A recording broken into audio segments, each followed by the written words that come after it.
네, 먼저 오늘 아침 들어온 소식부터 알아보겠습니다.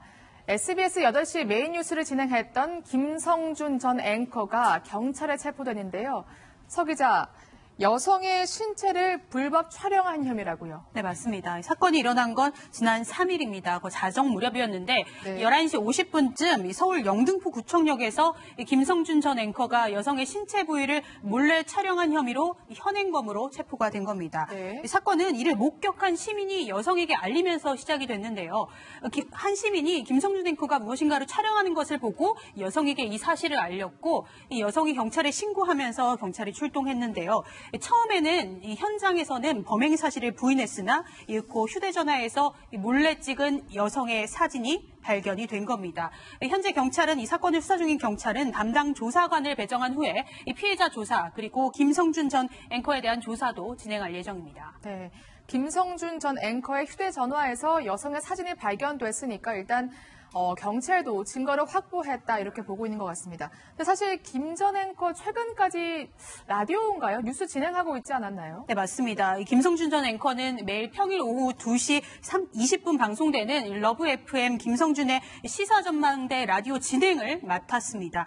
그런데 이 불법 촬영 혐의로 긴급 체포된, 그러니까 현행범으로 체포된 네. 지난 3일 이후죠. 4일과 5일에는 네. 개인 사정으로 방송을 하지 못한다 이렇게 공지를 내리고 그래요? 프로그램 PD가 방송을 진행했는데요. 아무래도 네. 이 사건과 관련해서 방송에 참여하지 못한 것으로 알려지고 있습니다. 네.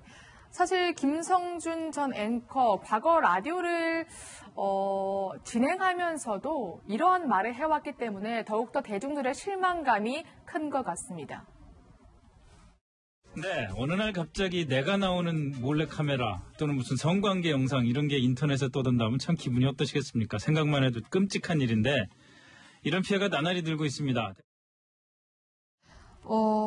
사실 생각만 해도 상상하기 싫은 일이잖아요. 저렇게 김성준 앵커가 직접 비판도 해왔던 일을 본인이 해온 셈이 됐어요. 참 안타까운 일입니다. 네. 일단은 그 사진을 찍게 되면 본인의 성적 욕망을 채우거나 그 피해자의 그 수치심 유발하면 안 되는데 그 보면은 사진을 하체측을 찍었다는 거예요. 그러면서 성적 욕망이 포함되는 건데 처음에는 부인하다가 네. 영상을 보고 나서 사진을 보고 나서 시위를 했어요.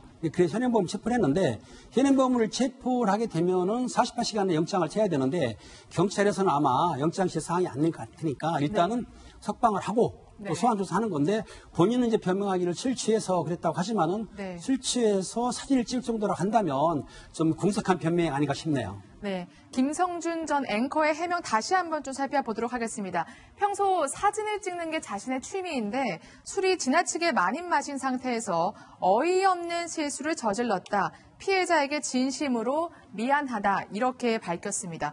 사실 김성준 전 앵커 하면 촌철 살인의 멘트로 많은 분들에게 존경, 사랑받아오지 않았습니까? 네, 이름이 널리 알려진 앵커였고 또 네. 그만큼 이미지도 굉장히 좋은 앵커였습니다. 실제로 2011년부터 2014년까지 무려 4년간 SBS 메인 뉴스 앵커로 활약을 했고 2013년에는 한국방송대상 개인상 앵커 부분을 수상하기도 했는데요. 이렇게 신망받는 언론인이었기 때문에 이렇게 불법 촬영물 혐의로 경찰의 조사를 받는다는 사실만으로도 충격을 안겨주고 있습니다. 네, 사실 오 교수님, 상식적으로 생각해도 내가 이런 행동을 하면 기본적으로 잘못된 행동이라는 걸 알고 있고 또 이게 만약에 적발되면 내가 그동안 쌓아온 명예와 모든 게 무너진다는 것을 충분히 알만한 분이잖아요. 왜 이런 행동을 했을까요?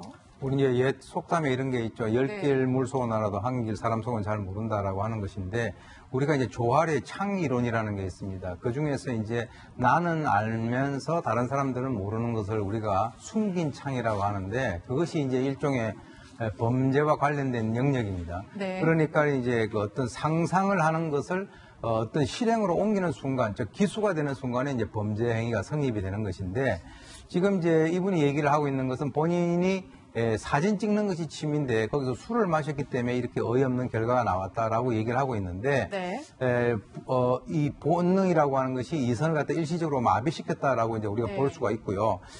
자기하고 또 다른 자기가 자기 내면 속에 사람들은 다 살고 있습니다. 그런데 그것을 어떻게 이성이 적절하게 이렇게 누르느냐라고 하는 것인데 이 술을 마시게 되면 우리가 알코올 효과라고 해가지고 일시적으로 본능이 이선을 뒤집어 엎는 그런 경우가 있거든요. 그렇기 때문에 얼굴이 알려져 있는 사람이 만약에 직접 자기가 이것을 시도를 해서 성공을 했을 때는 네. 일반적으로 얼굴이 알려지지 않는 사람보다는 훨씬 더 흥분이라든가 이 어떤 그 쾌감 효과가 더 고조된다라고 하는 이런 어떤 그 연구 결과도 있거든요. 네. 그래서 이제 사회적으로 활동이 굉장히 그 많거나 네. 언론에 노출이 많이 돼 있는 이런 분들 같은 경우는 그것이 성공하면은 작은 흥분은 이럴 수 있지만은 그야말로 추락하는 것은 날개가 없는 그런 상황이 되는 것이죠. 네.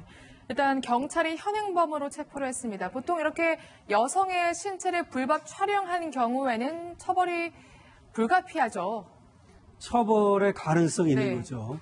그 성폭력 특례법의 카메라 등 이용 촬영죄인데요. 네. 이건 원래가 성적 욕망이나 수치심을 유발할 수 있는 타인의 신체를 의사에 반해서 네. 촬영하는 것을 처벌하도록 하고 있거든요. 네. 그리고 여기서 이제 성적 욕망이나 수치심을 유발할 수 있는 그런 신체 부위가 됩니다. 근데 이제 지금 하체를 찍었다 그러는데 이거는 이제 찍은 부위라든지 각도라든지 또 이제 땡겨서 찍었는지 네. 또 이런 여러 가지를 봐서 종합적으로 고려할 수밖에 없는데요. 그렇군요. 일단은 수사는 하겠지만 나중에 처벌을 받을는지 여부는 네. 그거는 이제 법원의 판단에 가봐야 됩니다. 네. 그래서 이제 카메라 대용 촬영죄가 될 수 있고 네. 된다면 5년 이하의 징역이나 1천만 원 이하의 벌금에 처해질 수 있는 범죄다. 네. 이렇게까지는 얘기할 수 있죠. 네, 일단 경찰 수사를 지켜봐야 되겠군요. 서 기자, 그러면 앞으로 뉴스를 진행하는 모습은 더 이상 볼 수 없겠네요. 볼 수 없게 될 전망입니다. 이 사건이 알려진 이후에 김성준 전 앵커는 SBS 측에 사직서를 낸 상태고요. SBS 역시도 이 회사에 사직서를 제출했고 수리가 됐다고 밝혔습니다. 김 전 앵커는 이 대중과의 평소 소통 창구로 활용했던 SNS, 트위터나 이런 것들을 모두 폐쇄한 현재 상태입니다. 네, 알겠습니다. 저희가 김성준 전 앵커의 해명을 듣기 위해서 연락을 취해봤지만 연락이 닿지 않았습니다. 만약 이 방송을 보시고 반론이 있다면 적극 반영하도록 하겠습니다.